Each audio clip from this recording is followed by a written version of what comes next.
Você já deve ter ouvido falar sobre a evolução. Mas você sabe o que é evolução?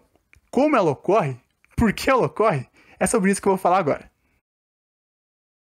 Bom, na biologia, evolução é um processo morfológico que acontece nos seres vivos. Processo esse que só acontece por causa de uma mutação. Essa mutação pode ocorrer por causa de um erro de cópia de material genético durante um processo de divisão celular, por causa de um vírus, por mutagênicos químicos ou também por exposição à radiação. Vale ressaltar também que nem sempre a evolução é algo bom. Ela pode gerar algo ruim, pois como ela é uma mutação, não dá para saber o que vai acontecer. E ela pode resultar algo como a doença, por exemplo. Dito tudo isso, vamos enfim nos aprofundar sobre a evolução em si agora. E para isso, vamos usar como base o darwinismo. Darwinismo é um conjunto de ideias e teorias que foram propostas pelo famoso naturalista Charles Darwin, isso lá no século XIX. Quando Darwin estava fazendo uma expedição aqui na América, ele chegou a visitar as Ilhas Galápagos, que são um conjunto de 13 ilhas localizadas na América Central. Lá, Darwin percebeu que uma mesma espécie de pássaro tinha formatos de bicos diferentes em cada ilha. E isso chamou muito a atenção de Darwin, que junto a fósseis que ele havia encontrado de seres já extintos, mas que eram muito parecidos com os seres vivos que nós temos hoje, fez com que ele pensasse que, sim, as espécies evoluíam. Vale ressaltar que nessa época, a teoria utilizada para explicar como os seres evoluíam e a origem deles era a teoria criacionista. Essa teoria consistia basicamente em dizer que um ser divino criou as espécies como elas são. Elas não sofrem mutações, elas são como elas foram feitas. Ao voltar para a Inglaterra, Darwin começou a pesquisar e estudar muito sobre como funcionava esse processo de evolução das espécies. E ele chegou ao que nós conhecemos hoje como seleção natural. Para explicar a seleção natural, eu vou dar um exemplo para vocês, para ficar um pouco mais fácil de entender. Bom, imagine que há muito tempo atrás, todas as girafas tinham um pescoço curto, não longo como a gente conhece hoje. E em algum momento, uma girafa sofreu uma mutação e desenvolveu um pescoço longo. E ao adquirir esse pescoço longo, ela teria maior facilidade de vida, digamos assim, né? Pois ela conseguiria alcançar os galhos mais altos. Logo, ela conseguiria se alimentar com mais facilidade. Se alimentando com mais facilidade, ela teria uma maior chance de viver. Logo, ela conseguiria se reproduzir mais, passando essa característica para os seus filhos, criando assim uma nova espécie. E isso é o que nós chamamos de seleção natural. O ambiente selecionando o mais adaptado para viver naquela região. Darwin explicou essa teoria no seu livro A Origem das Espécies. E é curioso dizer que quando Darwin lançou esse livro, causou uma grande revolta na época, pois todos acreditavam na teoria criacionista. Isso ia simplesmente de contramão a tudo que as pessoas acreditavam naquela época. Mas tão boa foi a teoria de Darwin que a Igreja Católica na época chegou a dizer que evolução e fé poderiam sim caminhar juntas. Um outro processo de evolução que nós podemos destacar é a evolução química, que é uma teoria utilizada para explicar a origem da vida do nosso planeta. Mas como ela funciona? É bem simples. A evolução química consiste em dizer que moléculas inorgânicas se juntavam com outras moléculas inorgânicas até formarem moléculas orgânicas. Essas moléculas orgânicas se juntavam com outras moléculas orgânicas, assim gerando moléculas cada vez mais complexas. Essas moléculas mais complexas iam se juntando com outras moléculas mais complexas, até gerarem um ser vivo. Hoje, com toda essa tecnologia que nós adquirimos ao longo dos anos, nós formamos um novo tipo de teoria para explicar a evolução. É quase que um darwinismo. Na verdade, é um darwinismo mais moderno. É o neodarwinismo. Mas esse não vou ser eu que vou explicar para vocês. Vai ser o meu colega Gabriel. Então, vou explicar um pouco sobre o neodarwinismo e também algumas curiosidades. O neodarwinismo basicamente é uma evolução da teoria de Darwin, que foi possível apenas pelo avanço das ciências e da biologia. Ela respondeu uma pergunta que sempre fazia Darwin, que era basicamente de onde surgia a tal da variação que ele tanto falava na sua teoria, que possibilitava as espécies evoluírem. Darwin tentou responder essa pergunta, usando a criação de pombos que ele propriamente tinha feito para criar a teoria do darwinismo, mas infelizmente ele não conseguiu responder essa pergunta e também não conseguiu ver ela ser feita no tempo de vida dele. Pois apenas no século XX, no ano de 1953, que um grupo de cientistas descobriram a molécula de DNA. E foi com base em observando a molécula de DNA que viram que ela sofria em certo momento uma mudança na sua sequência genética. e deram o nome desse acontecimento de mutação. E é com base da mutação no DNA que o neodarwinismo se baseia, juntando os conceitos de Darwin e da genética. Com isso, deduziram que a origem da variabilidade provém da mutação. Mas, primeiramente, não é qualquer mutação que pode gerar uma variabilidade genética, e também para que essa variabilidade se perpetue pela espécie. Para isso, a mutação deve ter 3 elementos. Primeiro elemento é que ela deve ser gênica, por razões óbvias, que já vimos logo atrás. A mutação acontece no DNA, que é nosso material genético. Segundo, é que esses genes que contêm a mutação devem ser gênicas nos gametas, masculino ou feminino. Sem isso, a mutação não seria transmitida para a frente. Terceiro e último elemento é que a mutação deve ser suave, pois a mutação muito agressiva, que muda a característica genética muito drasticamente, pode fazer não se desenvolver o ser vivo ou não conseguir perpetuar esses genes mutantes entre sua espécie, pois podendo ter uma diferença muito grande entre eles, fisiologicamente, comportalmente, geneticamente e outros elementos. Mas, se essa mutação for suave, essa mutação tem mais chance de sobreviver e de se perpetuar. Não é à toa que a evolução demora para a maioria das espécies milhões de anos. E também outra coisa que o neodarwinismo nos permitiu ter melhor compreensão é sobre a seleção natural, já explicado pelo Cauê antes, e também sobre a seleção artificial. Basicamente consiste no cruzamento seletivo realizado por nós, seres humanos, com o intuito de selecionar alguma característica no nosso interesse. Quase todos os alimentos que consumimos hoje em dia é graças a esse processo, o qual vem sendo realizado há milhares de anos pelo homem. Tais alimentos, como animais de rebanho ou domésticos, são resultado desse processo, o qual são bem diferentes dos seus ancestrais selvagens.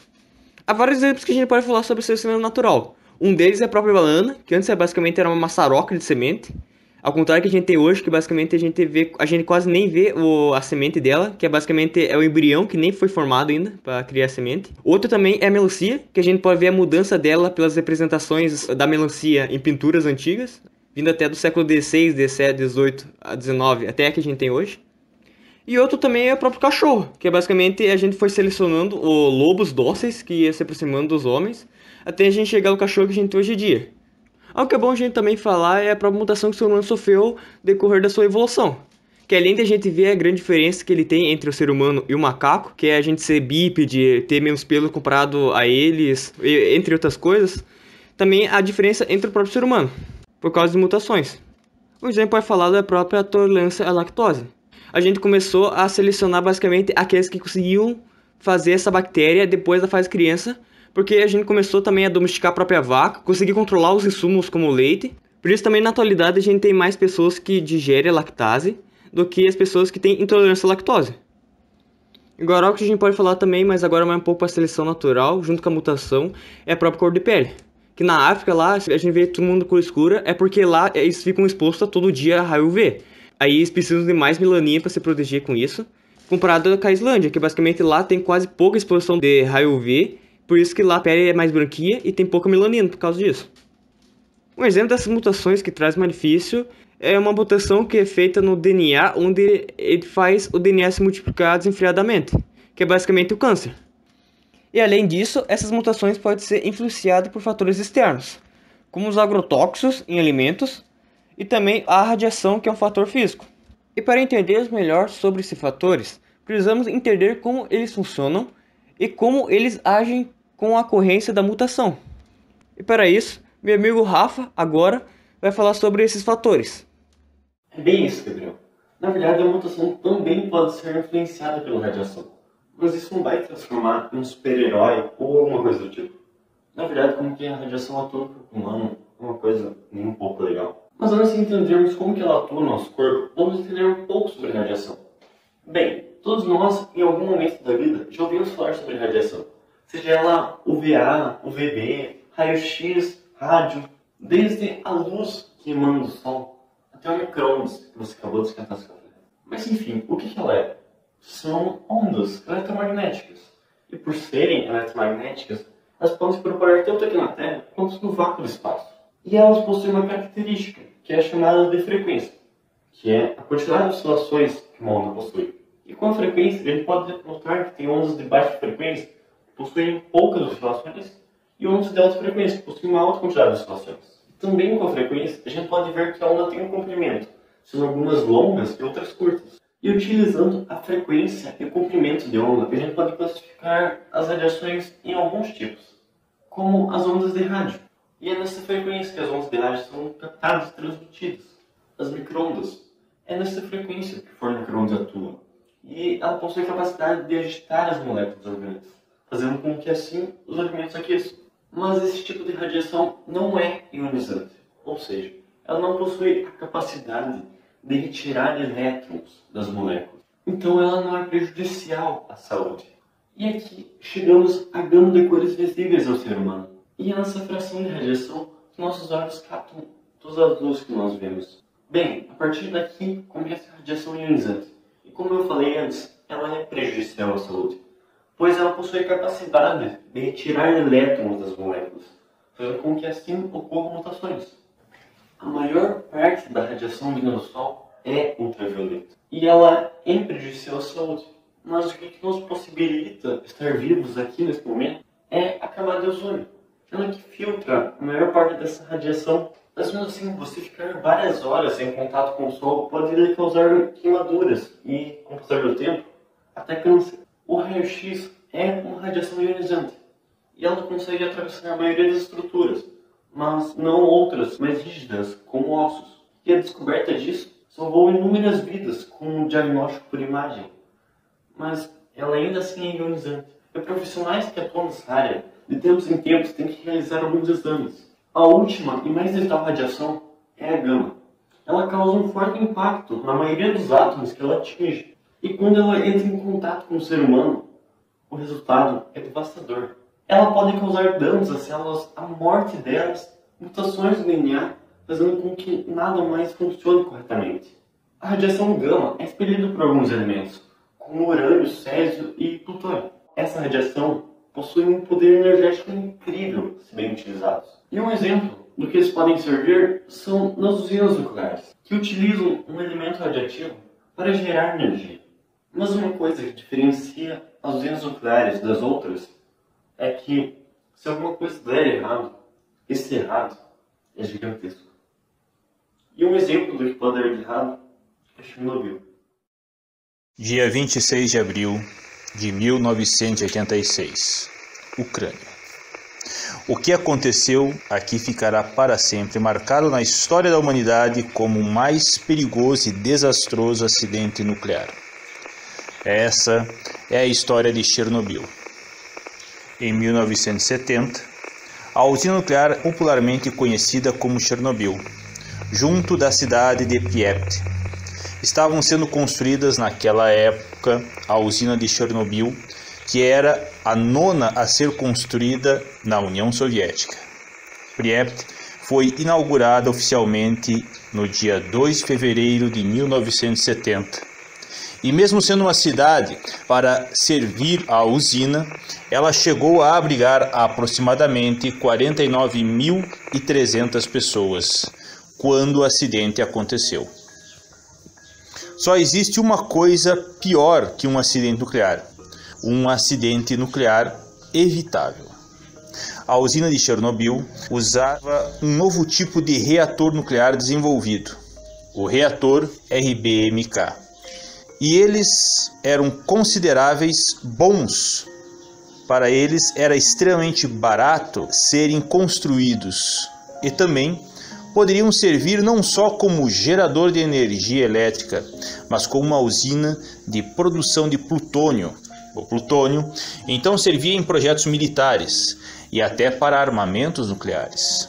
Por causa disso, os RBMKs foram escolhidos pelo programa nuclear soviético. Bem, o funcionamento básico de uma usina nuclear é o seguinte: no núcleo do reator tem um combustível nuclear, que geralmente é urânio.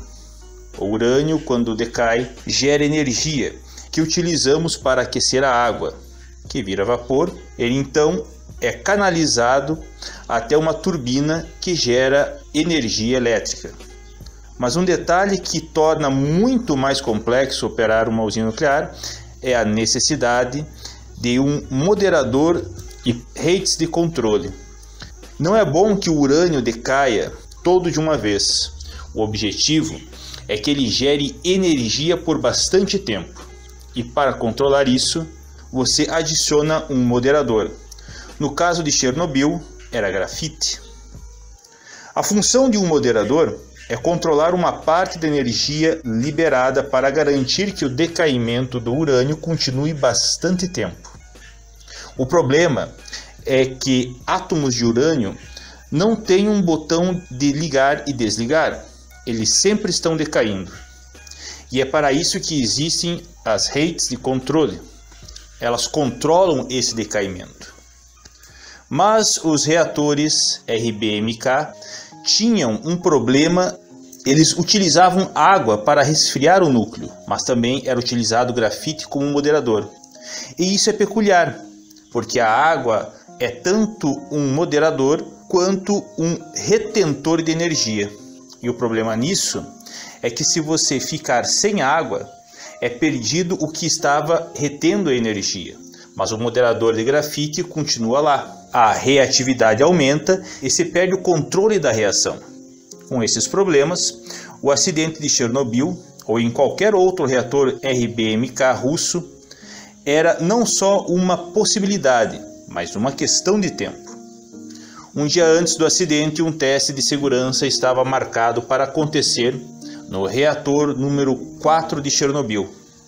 A intenção era verificar como o reator operaria em uma situação onde bombas de água que o resfriavam ficassem sem energia. A usina tinha 3 reatores de diesel à disposição caso isso acontecesse.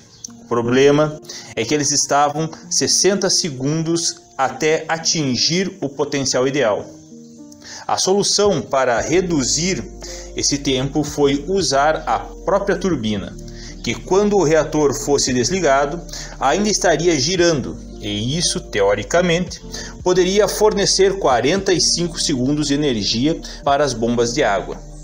Então, para realizar o teste, foi reduzido o potencial do reator, e às 14 horas a última redução seria feita, e os testes começariam com o reator atuando em 30% do total. Mas o teste foi interrompido, pois havia uma grande demanda energética naquela hora, e isso fez com que o reator operasse em 50% da potência por mais 9 horas. E é aqui que os problemas começam. Às 23 horas foi autorizado a retomada do teste, mas os operários do turno noturno não estavam preparados. Às 0 horas, o turno da noite havia assumido e o reator precisaria operar com 700 megawatts de potência para o teste ocorrer, e ela foi alcançada às 0 horas e 5 minutos. Mas existia um problema dentro do reator, um subproduto do decaimento radioativo, o xenônio 135, que estava ganhando espaço no reator, e isso causava uma redução na potência. Às 0 horas e 20 minutos chegou a apenas 200 megawatts, mas mesmo assim o chefe engenheiro da usina mandou o teste prosseguir. Quando a potência chegou em 5%, os operadores retiraram a maioria dos rates de controle para a potência aumentar, mas o reator estava cada vez mais instável por conta do xenônio. Com a maioria dos rates de controle retirados, o teste começou à 1 da manhã. Nesse ponto, as bombas de água que resfriavam o reator estavam com pouca energia e pouca água foi mandada para o sistema. A bolha de vapor começou a se formar na água e deveria resfriar o núcleo. A reação estava descontrolada e com os rates de controle retirados, a única coisa que estava no reator eram os moderadores de grafite, que aumentavam a reação. Para desligar o reator, foi tentado colocar os rates de controle novamente, mas eles travaram logo no início. Com tudo descontrolado, o vapor se acumulou cada vez mais na tubulação até que...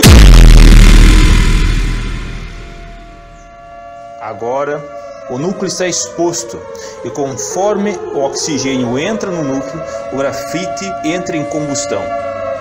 À 1h23 veio a segunda explosão. Ela quebra o teto do reator e detritos extremamente radioativos se espalham pela usina. A liberação da radiação ionizante sai do controle e é espalhada prontamente para a atmosfera. 2 minutos após a explosão, bombeiros são chamados e, sem nenhum tipo de proteção especial, lutam bravamente contra o fogo em meio à radiação. Às 6 da manhã, os focos de incêndio foram controlados. Ainda pela manhã, alguns bombeiros entram no hospital de Pripyat com casos graves de síndrome aguda de radiação. Radiação é invisível, não tem cheiro, gosto e não emite som, mas seus efeitos são severos. Os bombeiros e operadores da usina começaram a ter vômito, náusea e confusão mental. Esses sintomas deveriam ser apresentados depois de dias, mas eles apresentaram em minutos. O problema da radiação ionizante é que ela pode alterar nossas células e elas não conseguem mais funcionar como deveriam, podendo se transformar em câncer ou levar à morte das células. Após chegarem ao hospital de Moscou, eles aparentemente estavam bem, mas dentro deles as células da medula óssea estavam morrendo e com isso parando de produzir os glóbulos brancos que servem para as nossas células de defesa. Com os organismos extremamente debilitados e o sistema imunológico quase não existindo, começa a morte dos últimos glóbulos brancos. Com isso, não se pode evitar a coagulação e o corpo começa a sofrer com hemorragias. Todas as células do corpo vão morrendo, de uma a uma, porque não conseguem reparar os danos causados. Dizem que em uma guerra são os vencedores que escrevem a história. Só que no caso de Chernobyl, o mundo inteiro perdeu. Antes, era a cidade que abrigava 50 mil pessoas. Hoje, Pripyat é uma triste lembrança do que de pior pode acontecer.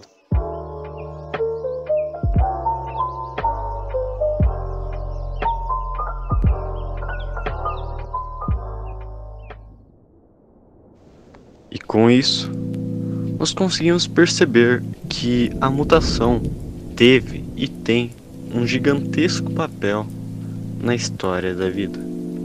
Desde fazer com que a espécie se desenvolva de diversas maneiras ao passar de milhares de anos, ou mudando bruscamente em geração em geração.